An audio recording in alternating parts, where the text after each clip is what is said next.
Soy contadora con más de 10 años de experiencia en el sector contable. Hace 3 años me certifiqué como coach en finanzas personales. Fui Godín casi 10 años y desde el 2017 emprendí al 100% con mi ¿Me despacho escuchas? contable. Me pueden seguir en ¿Quién se mis conectó? redes. Hablamos de temas de impuestos, hablamos de inversiones, hablamos de impuestos tanto para emprendedores como para godines. Hablamos de cómo mejorar tu relación con el dinero, de cómo ahorrar más, de cómo elaborar tu presupuesto. Y pues si quieren seguirme, me dará mucho gusto verlos por allá. Y pues vamos a empezar con quién es un godín. El godín es como un término muy coloquial, pero no es un término oficial o legal o fiscal, pero les decimos a aquellas personas que están contratadas por o uno o varios empleadores, o sea, tu patrón. Este patrón puede ser una empresa o puede ser una persona, pero este patrón te va a asignar a ti actividades durante una jornada laboral. Desde el inicio él te va a especificar qué actividades vas a realizar dentro de ese horario, ¿no? Los días que vas a laborar, las horas que vas a trabajar. Por ese trabajo que desempeñes vas a recibir una cantidad de dinero periódicamente que igual van a establecer desde el inicio si te lo va a pagar semanal, quincenal, catorcenal, mensual. Y a este dinero que tú recibes se le llama sueldo o salario.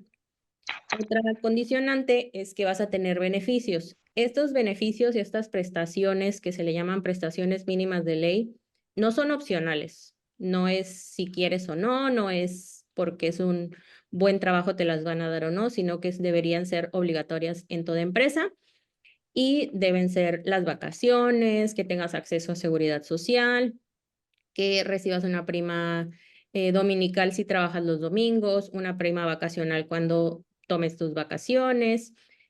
Esta es como la manera en la cual tú puedes identificar si la forma en la cual tú estás trabajando es el régimen ya ahora sí fiscal, que se llama sueldos y salarios e ingresos asimilados a salarios. Ese es como el nombre completo, está bastante largo, pero así es como se llama tu régimen ante el SAT y es como lo puedes identificar en unos documentos que más adelante vamos a hablar de ellos, que se llaman constancia de situación fiscal. Siendo una persona que trabaja bajo este régimen, tienes obligaciones y también tienes derechos. Tus obligaciones, una de ellas es inscribirte al RFC. Les digo, desde hace 2 años es obligatorio que todos los mayores de 18 se inscriban al RFC. El no hacerlo hasta este momento no te genera no te genera nada en tu contra, pero en realidad inscribirte tampoco te genera ningún perjuicio. Entonces, si ya tienes más de 18 años, inscríbete al RFC porque hoy en día es algo que te van a solicitar para poder trabajar. De hecho, ya en cualquier empresa, desde el inicio te piden tu constancia de situación fiscal y esta la vas a obtener a través de inscribirte al RFC. ¿En dónde? En las oficinas del SAT.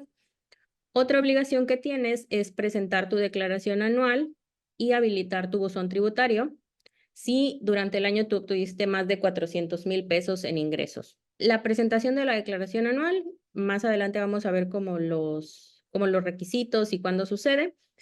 Justo es ahorita en el mes de abril, entonces pues ya está súper cerca el comenzar a presentarla. Y el buzón tributario es como un buzón virtual que tiene el SAT donde él te puede informar ya sea de anuncios, como justo ya se viene la declaración anual, preséntala, que no se te pase, o también te informa de situaciones que pueden suceder con tu RFC, si tienes alguna cuestión pendiente, por ejemplo, alguna multa por algo sucedido anteriormente. Entonces es un medio de comunicación directa con el SAT que es importante tener para que tú puedas estar al pendiente de lo que sucede con tu RFC. Otra obligación que tienes es presentar tu declaración anual si es que tuviste 2 o más patrones durante el año. Esto es si sucede durante el año que pasó. Si durante 2023 tú tuviste 2 patrones, vas a presentar tu declaración anual en este abril. Pero si en este 2024 solo tienes un patrón, no necesitas presentar tu declaración anual el próximo año porque todo lo que sucede con el régimen de sueldos y salarios es de forma independiente durante cada año. Y también debes presentar tu declaración anual si dejas de brindar tus servicios antes del 31 de diciembre. O sea, si renuncias, si te das de baja de la empresa, antes del 31 de diciembre de ese año, vas a tener que presentar tu declaración anual. Ahora los derechos, lo que nos interesa porque es lo que vamos a obtener de beneficio de la autoridad. Uno de tus derechos es que puedes incluir deducciones personales en tu declaración. Más adelante vamos a ver todas las deducciones personales y por qué nos convienen y de qué nos sirven estas deducciones personales. Y otro derecho es que tú puedes solicitar devolución de saldo a favor de ISR hasta 5 años atrás. Si hoy tú obtienes información que te hace darte cuenta que tal vez pudiste generar un saldo a favor el año pasado o hace 2 años, aún estás a tiempo de poder solicitar ese saldo a favor, o sea, ese dinero que tú pagaste de más en impuestos y solicitarlo para que la autoridad te lo devuelva. Entonces, no necesariamente es únicamente la declaración del año, sino también hasta 5 años hacia atrás tienes tú la oportunidad de recuperar ese dinero porque al final del día es dinero tuyo. Vamos a ver como ciertos términos que es importante que conozcan. De hecho, vamos a ir así con justo de menos a más para que lo vayan entendiendo un poco mejor. Y estos términos son como muy comunes a veces que los escuchamos, pero puede que no tengamos una clara idea de cada uno de ellos. Cuando vamos a solicitar trabajo a la empresa, usualmente nos hablan del ingreso bruto, ¿no? Que vas a recibir. Tu salario va a ser de 20,000 pesos, por ejemplo. Ese ingreso bruto es el monto total que te van a pagar la empresa sin descontarte los impuestos. Ellos van a calcular sobre esos 20,000 cuántos son los impuestos y los van a descontar de esa cantidad y entonces vas a recibir el ingreso neto, que es ya lo que realmente cae en tu nómina. Ese ingreso neto lo pueden ver, por ejemplo, en sus recibos de nómina. Eso también es importante que le soliciten a su patrón, si no los están recibiendo, sus recibos de nómina para que siempre tengan ahí el respaldo de qué es lo que están recibiendo. Entonces, este es un ejemplo. El ingreso bruto es es todo lo que recibe el empleado y de ahí se le restan los impuestos, si tiene algún descuento porque hizo algún préstamo, algún tema con Fonacot, Infonavit, etcétera. Y entonces ya el ingreso neto es lo que en realidad esa persona va a recibir en su cuenta bancaria. Entonces el ingreso bruto es el mayor porque es lo que no le hemos descontado los impuestos y demás descuentos. Y el ingreso neto es lo que ya recibes, sí o sí, pues puede que sea un sobre en efectivo, en tu cuenta bancaria, etcétera.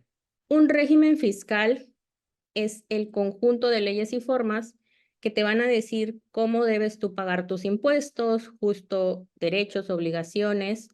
Un régimen fiscal es la guía de cómo va a funcionar tu situación fiscal con el SAT, ¿no? En este caso, en México. Quienes están en el régimen de sueldos y salarios, pues lo que contiene su régimen fiscal es lo que ya vimos hace rato, los derechos, las obligaciones. Esas son las condicionantes que rigen a ti tu situación en este momento con el SAT.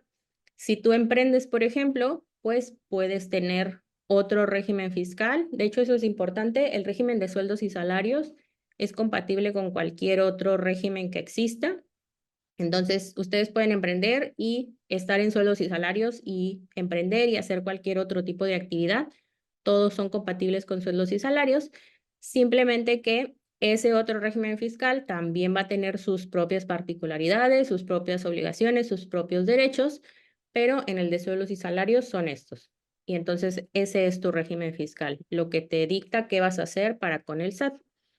El RFC significa el Registro Federal de Contribuyentes y es una clave única alfanumérica que utilizamos en México para identificar a las personas que lleven una actividad económica en el país. En este caso, pues sería la actividad de brindar nuestros servicios a través del régimen de sueldos y salarios.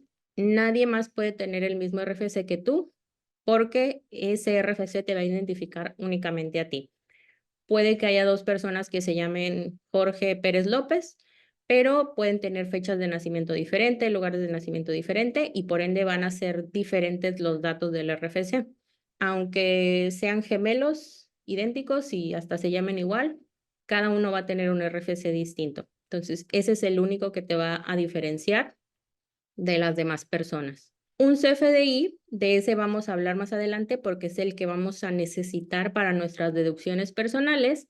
Significa comprobante fiscal digital por Internet y en México es un documento que se le llama XML.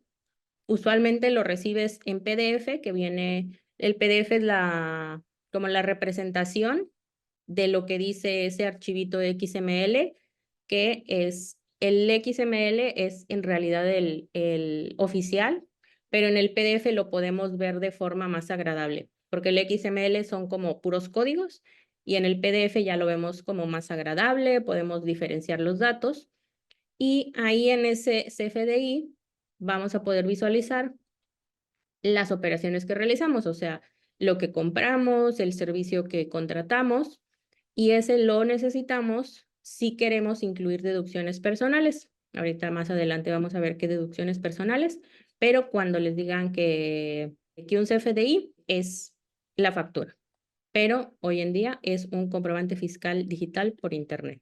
El ISR, ese es el impuesto que debe venir dentro de sus nóminas, dentro de sus recibos de nóminas, que es impuesto sobre la renta. Es una carga fiscal directa que se va a aplicar a los ingresos obtenidos que incrementen el patrimonio de un contribuyente.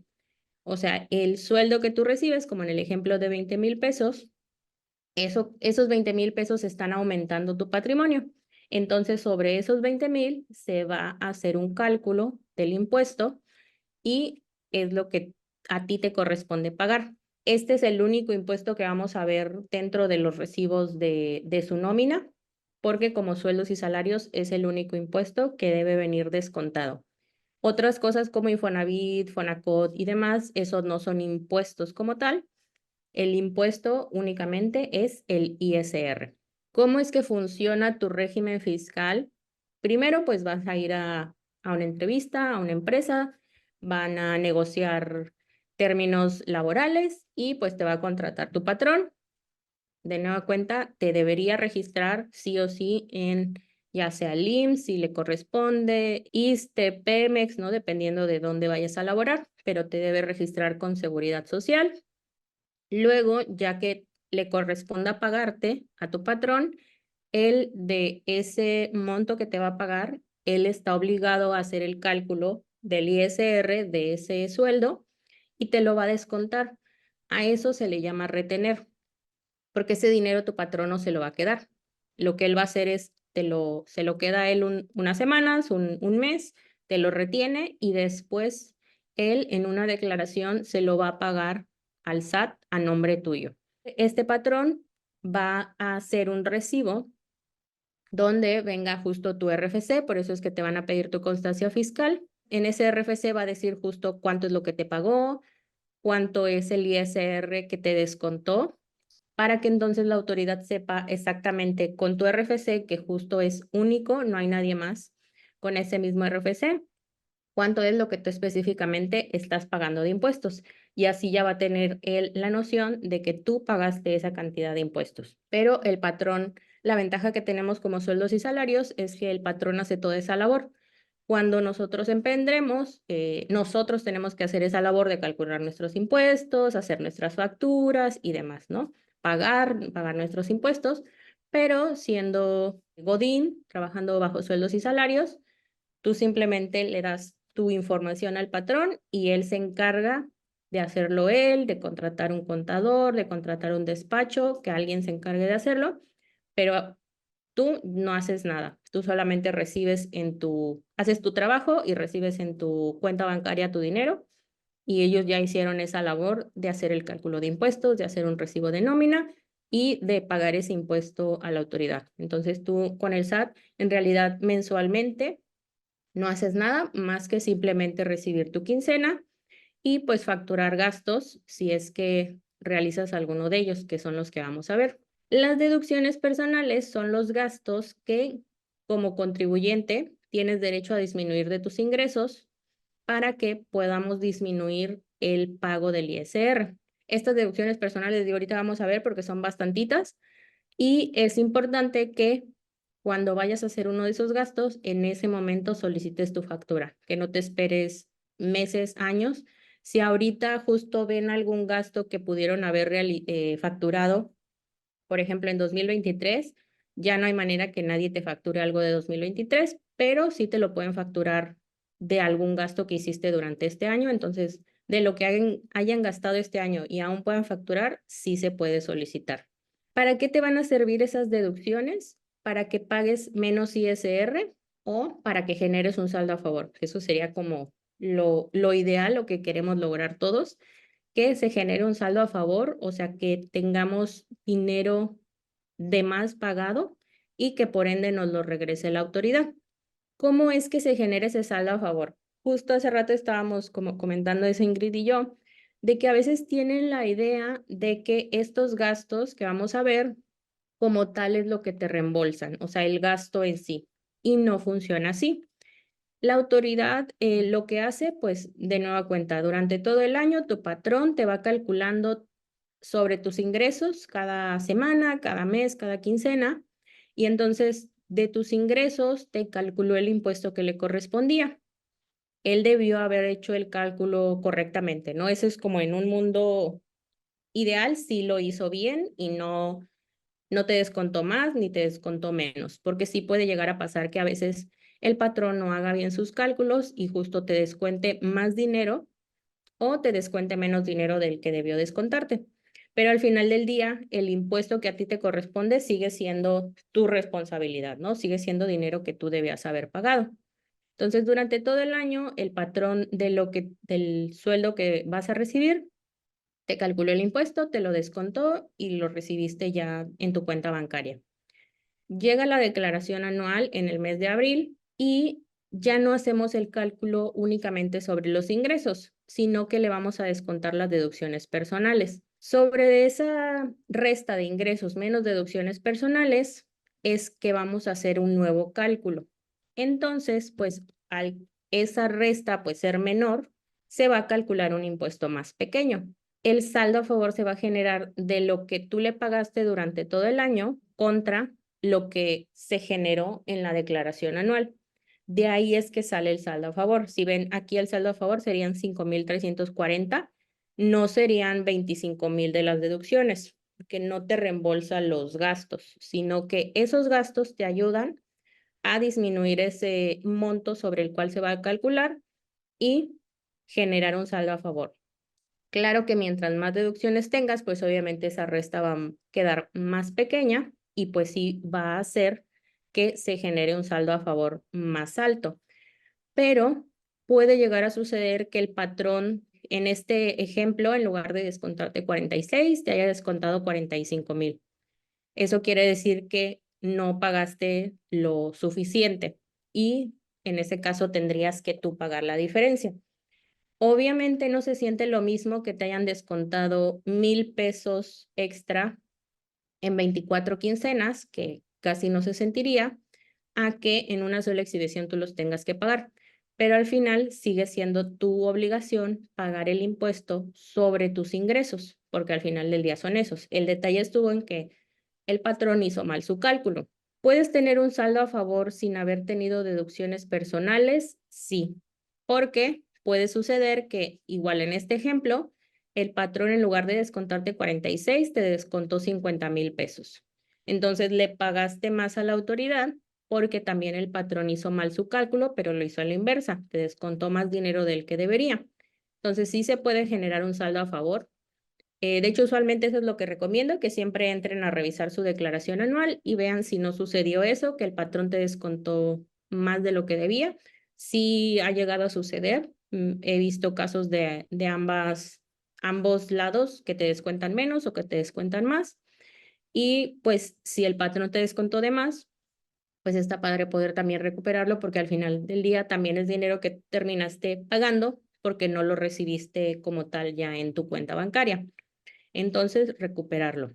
¿Cuáles son las deducciones que existen? Hay 3 rubros. Uno es salud, otro es educación y el de otros. Hay unos que van a venir con un límite. los que digan límite es porque hay un límite en ese en específico.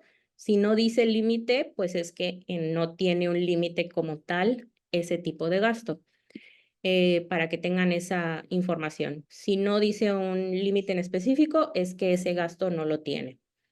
En salud están los honorarios médicos, dentales, nutriólogo, psicólogo. Aquí es cualquier tipo de médico, hasta cirugías estéticas, porque no te está diciendo como tal que sea para un tema de atender un tema de salud como tal, simplemente te dice que honorarios por un médico.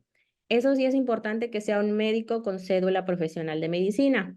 Existen los fisioterapeutas, existen, por ejemplo, podólogos, esos no son médicos, a menos que sí hayan hecho la carrera de medicina y luego hayan como que asesoradose o estudiado para esa área en específico, pero usualmente un fisioterapeuta, un podólogo no son médicos. Igual a veces me han preguntado mucho de veterinarios, porque pues muchos hoy en día tienen más perrijos, gatijos que hijos, por ejemplo. No, hasta el día de hoy no están tampoco incluidos los veterinarios, únicamente honorarios médicos con cédula profesional de medicina. Les digo, cualquier tema de médico, no hay ninguna exclusión, no te dice que tenga que ser específico para, o sea, que sea indispensable para tu salud, aunque sea estético, pero mientras sea brindado a través de un médico con cédula profesional de medicina. Dentales, pues dentista, cualquier igual tema de dentista, nutriólogo, psicólogo. Los gastos hospitalarios y medicinas incluidas dentro de una factura de hospital. Aquí igual a veces se confunden cuando dice de las medicinas y creen que si van a la farmacia del ahorro de Guadalajara, esa factura es una deducción. Y no, si tú vas a o sea, te internan o estás en el hospital por alguna cuestión y ahí te administran medicamentos, esos medicamentos que te administraron dentro del hospital sí son una deducción personal. Pero si tú vas directo a la farmacia a comprarte tu ketorolaco, no es una deducción personal. Tiene que estar dentro de la factura de un hospital.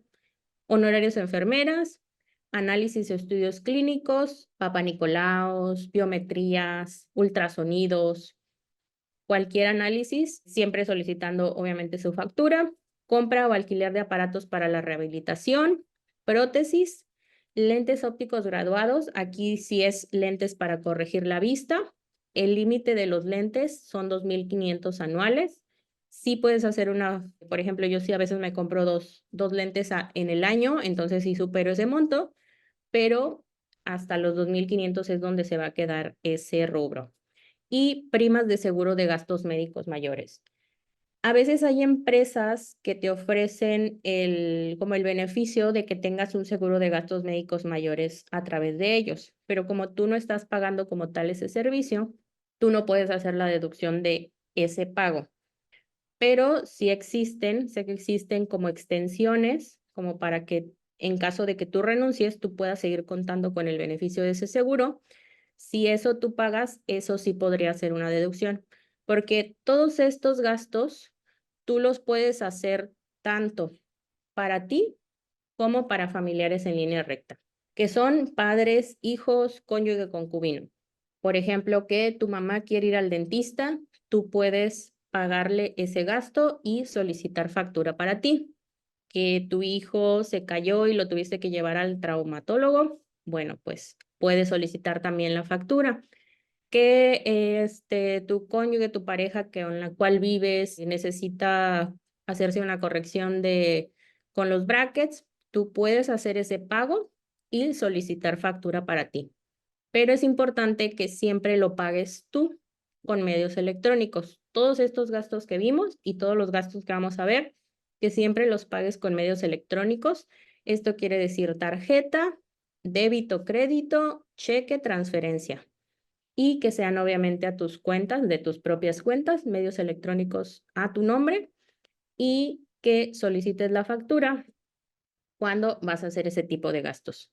La ley te dice que únicamente se lo puedes pagar cuando esa persona, padre, hijo, cónyuge, concubino, no tenga un ingreso mayor a, por ejemplo, ahorita en 2024, casi 40,000 pesos. Que mientras esa persona no gane más de ese dinero, tú sí le puedes pagar esos gastos. Eso te dice la ley, pero hasta este momento nunca me ha tocado que la ley me solicite comprobarle que esa persona no gana eso. Digo, obviamente si es un hijo, pues es evidente que no tiene ningún sueldo, pero es importante comentarlo que eso establece la ley, que si esa persona recibe un ingreso anual mayor a este monto, en teoría esa persona debería pagar y hacer la deducción de ese gasto si así lo requiere, pero hasta este momento nunca me ha tocado que la autoridad me diga, a ver, compruébame que no gana más de eso, pero sí lo dice la ley. En educación tenemos las colegiaturas en instituciones educativas privadas y el transporte escolar si fuera obligatorio en estas instituciones, pero en las colegiaturas son únicamente del nivel académico preescolar hasta bachillerato y cada nivel académico tiene un límite y este es anual. La verdad es que sí son límites bastante bajitos, sí es como muy probable que en 3, 6 meses puedas ya cubrir todo el plazo, pero esos son los límites y son únicamente preescolar hasta bachillerato.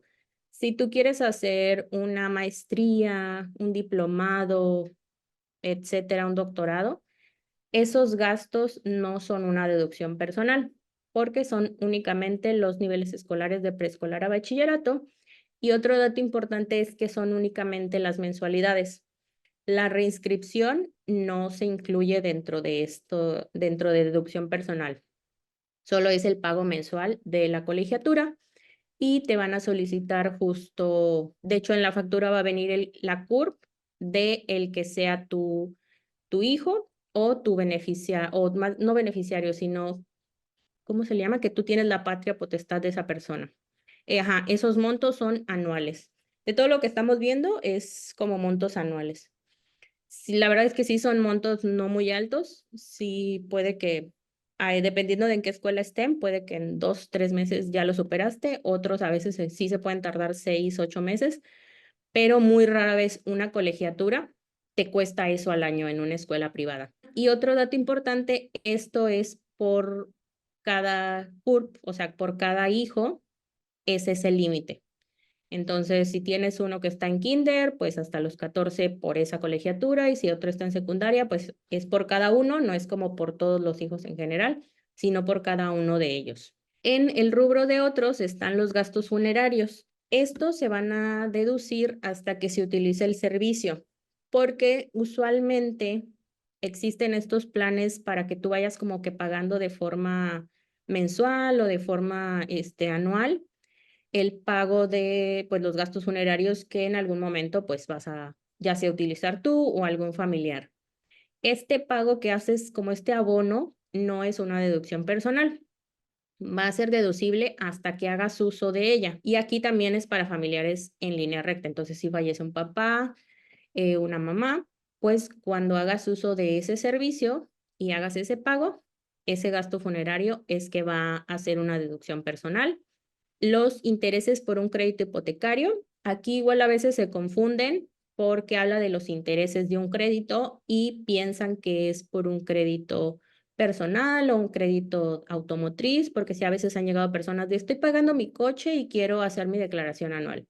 Pues no, tienen que ser intereses por un crédito hipotecario, o sea, para la compra de una vivienda, de una casa habitación.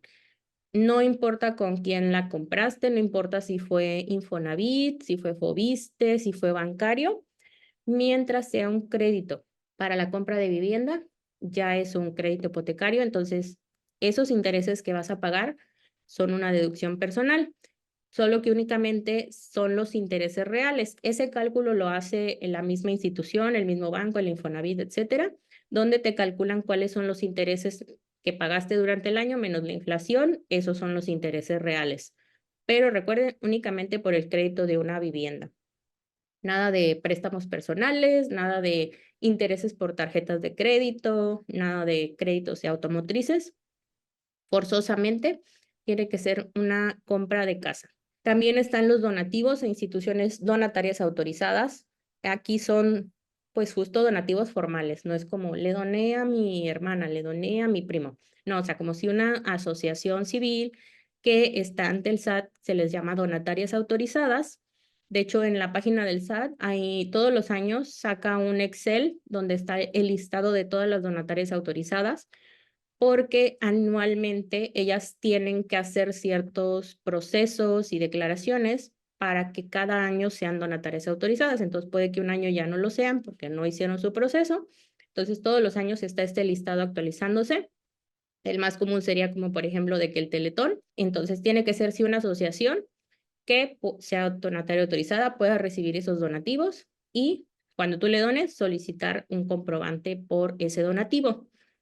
En específico, este tipo de donaciones tienen un tope del 7% de tus ingresos. O sea, hasta ese monto va a ser reducible. Si tú quieres ser muy dadivoso y caritativo y donar más de tus ingresos, lo puedes hacer, pero como deducible solo va a ser hasta ese porcentaje.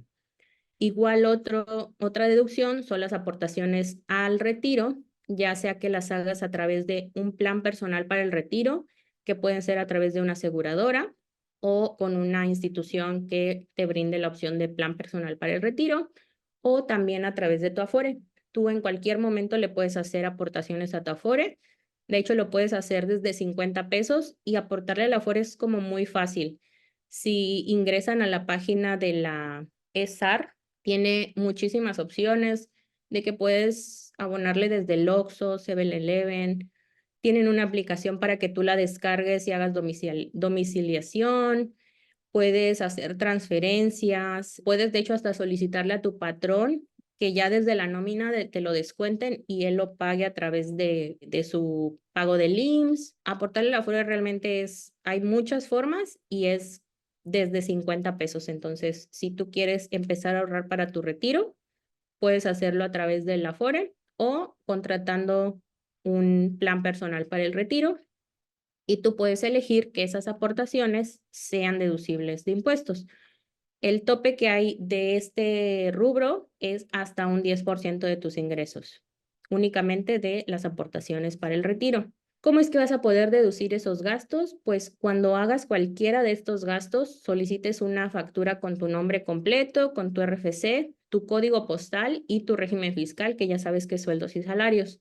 En muchos lados ya te van a pedir la constancia de situación fiscal. Esa la puedes obtener en la página del SAT con tu RFC y contraseña, o también el mismo SAT tiene un portal que se llama SAT ID, donde también la puedes solicitar. Tienes que verificar el uso del CFDI. Ahorita vamos a ver cuáles son los usos del CFDI y siempre pagarlo con medios electrónicos. Porque si tú vas al dentista y le pagas en efectivo, ya no es deducible. Si tú vas a hacerte unos análisis clínicos y lo pagas en efectivo, ya no va a ser deducible. Entonces, siempre paga con medios electrónicos. Usualmente para, por ejemplo, veía que decían que cómo solicitan la del Afore, pues como ya están tus datos, usualmente ya ese proceso es automático que te van a hacer la factura, pero con los demás, de que el dentista, el médico y demás, pues en eso sí vas a tener que tú solicitar directamente la factura. Desafortunadamente, y esto sí es algo, pues lamentable un poco, que sí hay muchos médicos, dentistas, psicólogos, nutriólogos que te van a decir, no, pues no doy factura. Ahí ya la única solución que tienes pues es elegir si continuar con ese servicio o no, porque pues digo, lo ideal en un mundo ideal sería que todos pudiéramos, si brindamos un servicio de forma independiente, demos factura, pero pues si no te la quieren dar, pues eso que tú gastes no va a ser deducible, no lo vas a poder incluir dentro de tu declaración anual. Este es el uso del CFDI. De hecho, igual si buscan en la página del SAT, están todos estos. De hecho, existen más, pero para el tema de deducciones personales son estos los usos del CFDI que vamos a utilizar. El uso del CFDI es como decirle para qué quieres usar tu factura. Es un código, serían estos el código D, todos son de deducciones personales.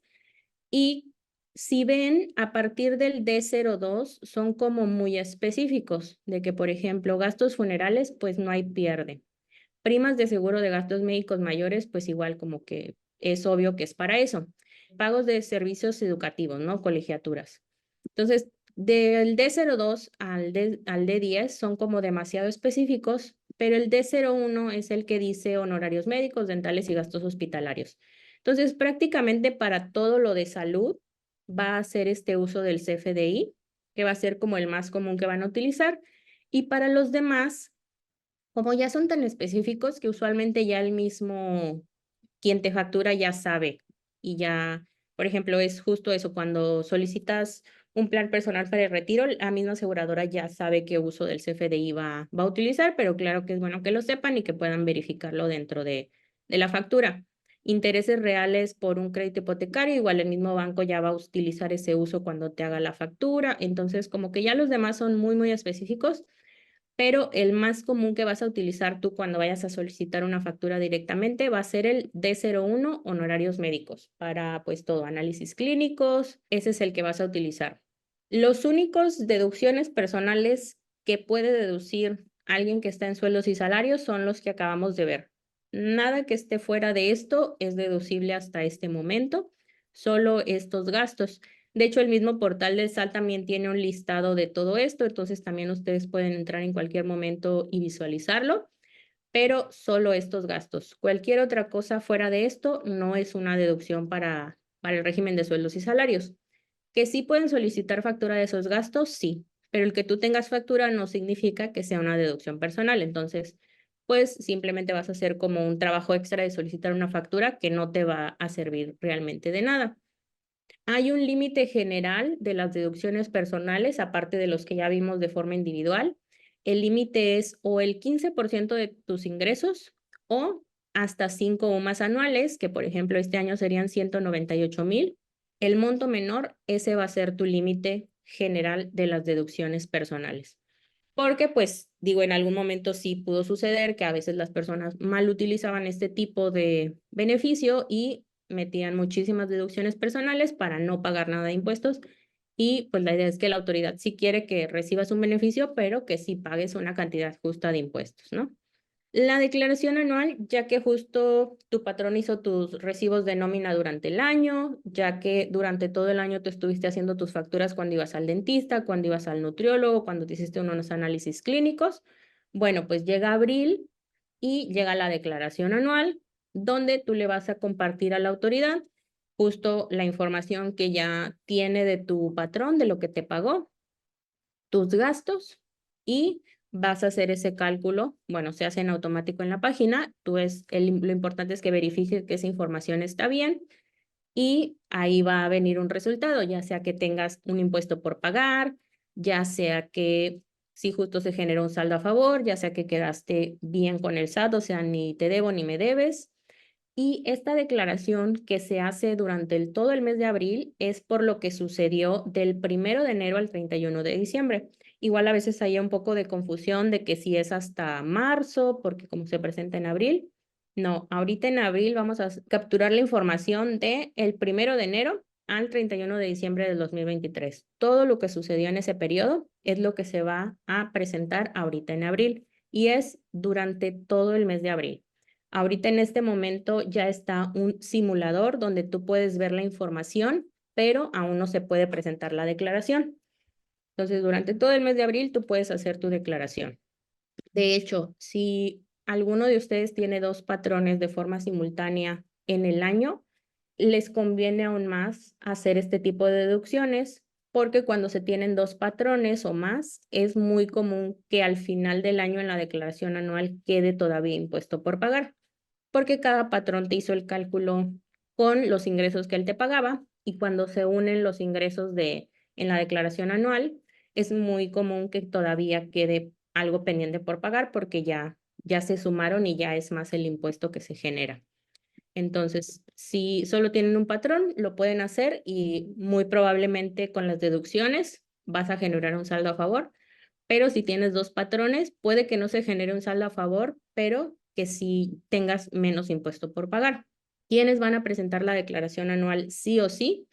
Quienes tengan ingresos anuales mayores a 400,000, que hayas recibido ingresos adicionales a salarios, como justo que emprendiste, que hayas dejado de brindar tus servicios antes del 31 de diciembre, que durante ese año te jubilen, pensionen o indemnicen y que brindes tus servicios a dos o más patrones de forma simultánea. Aunque no estés obligado u obligada a presentar tu declaración anual, tú la puedes presentar justo para verificar si tienes un saldo a favor, pero si caes en uno de estos supuestos, o sea, si algo de esto sucedió en ese año, ya te obliga la autoridad a que la hagas. Entonces ya no es opcional. Un mito que existe muy alrededor de la declaración anual es que si la presentas un año, la tienes que presentar los demás años y no es así. Cada año es completamente independiente al otro. Entonces, si en un año sí ganabas 500,000, pues ese año la vas a presentar, pero si el otro año ya no trabajaste y no recibiste ingresos y no hubo nada de estas situaciones, no la tienes que presentar. Pero la declaración siempre es opcional para el que no esté obligado y si tú tuviste ese tipo de gastos, pues la puedes presentar para justo recuperar algo de lo que se generó a favor. Les digo los mitos. Uno, el más importante, es que tu patrón ya hace una declaración y no es así. Lo que hace el patrón es que, como veíamos al inicio, él calcula tu impuesto, te hace tu recibo de nómina, te descuenta el impuesto y se lo paga la autoridad por ti. Al final del año, él debería hacer un ajuste anual donde justo ya se trae toda la información del año de lo que te pagó, o sea, como que en la última quincena hace el ajuste de, a ver, todo esto fue su ingreso, todo esto es lo que le desconté bien, le desconté de más, le desconté de menos, y ya como que ajustar para que quede el impuesto tal cual el que debiste tú haber pagado. Pero él como tal no hace una declaración, solo hace ese registro de tus recibos y ese ajuste anual al final del año.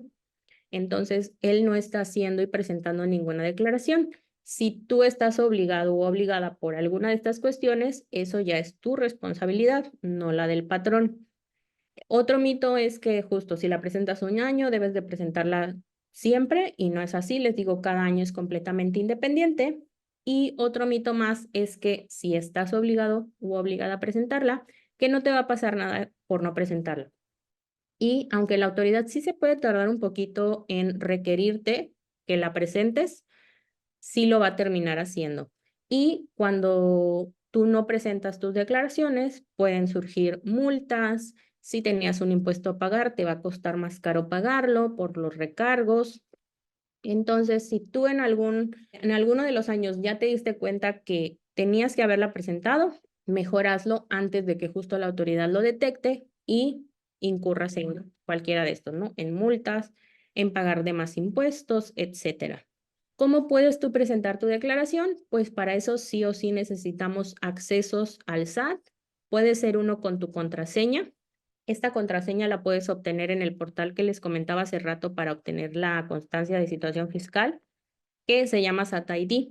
Es un portal que puedes abrir desde tu celular. Ahí puedes obtener tu constancia de situación fiscal, tu contraseña. Solo es como cargar información de tu INE, te van a pedir un video y ya una vez que ellos validen toda la información, te van a responder y vas a poder generar justo tu constancia o tu contraseña.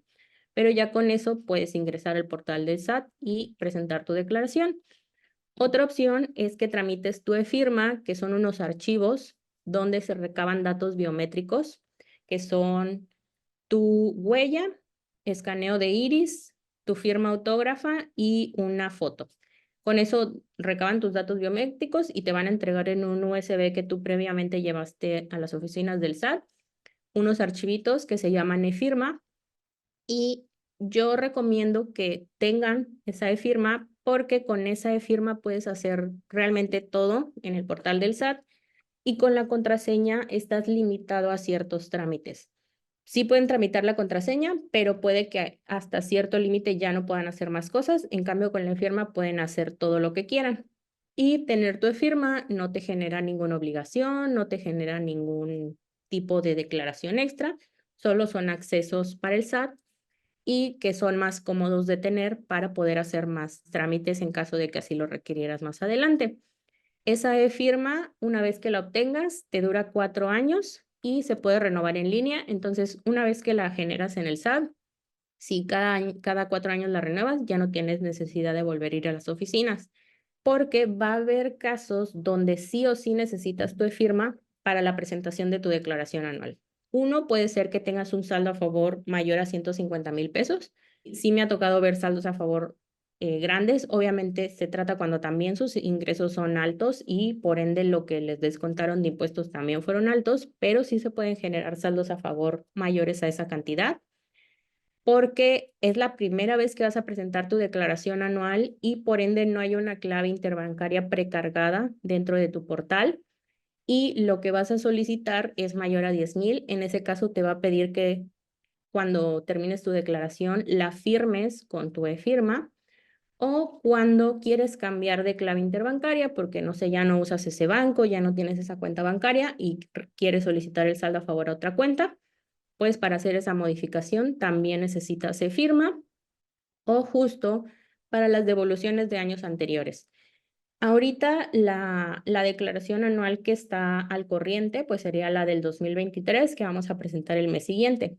Pero si tú ahorita justo te diste cuenta que igual y generaste un saldo a favor de años anteriores, sí los puedes solicitar, como les decía, hasta 5 años atrás puedes solicitar, pero en esos casos sí vas a necesitar tu e-firma y de hecho ese proceso es un poquito más complejo, es más tardado, pero sí lo puedes solicitar, pero va a ser forzosa la e-firma. Entonces, tal vez ahorita sea un poquito complejo las citas para la e-firma porque justo ya se viene la declaración anual y mucha gente pues ya está al pendiente y empieza a hacer su cita para e-firma, pero si no te urge, si no crees caer en ninguno de estos supuestos, te puedes esperar a que pase como el boom de las declaraciones anuales para hacer tu cita en el SAT, porque ahorita sí puede que esté un poquito más complejo conseguirla. Pero sí, yo considero que es una información importante contar con ella, porque al final del día no te genera ninguna obligación y te puede traer beneficios de contar con ella y necesitarla.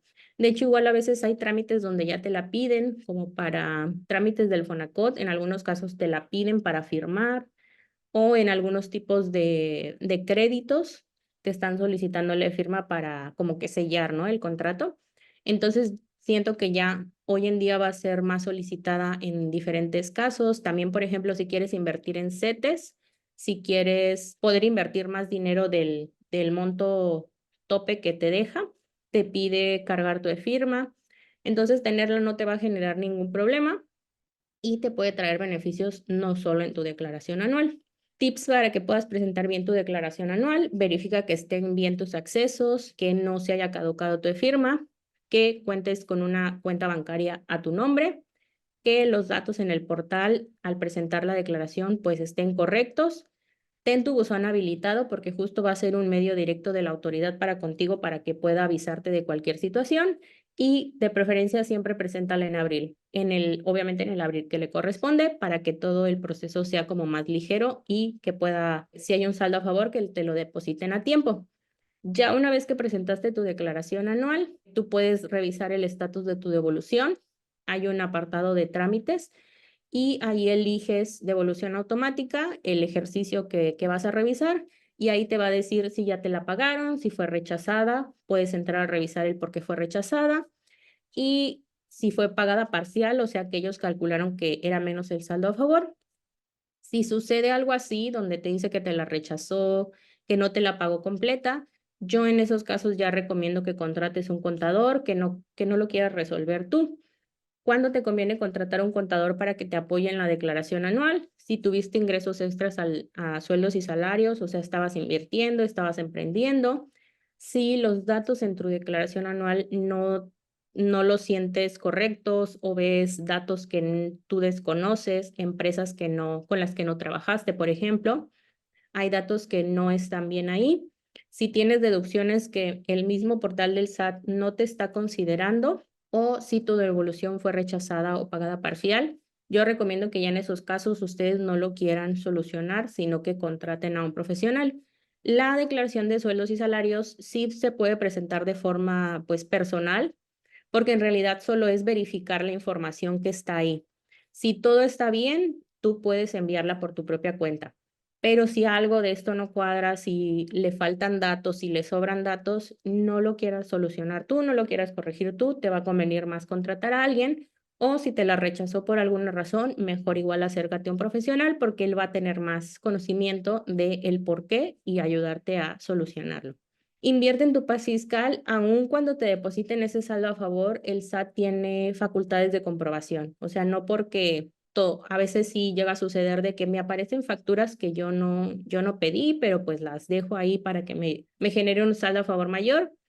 Mejor que todo esté bien, o sea, que solo esté la información que sea la correcta, porque aunque te depositen, si la autoridad puede verificar ya más adelante que eso sí esté correcto. O sea, simplemente ahí en el portal apareció, pero él más adelante puede hacer facultades de comprobación, entonces mejor tener todo al día, invertir en tu paz fiscal.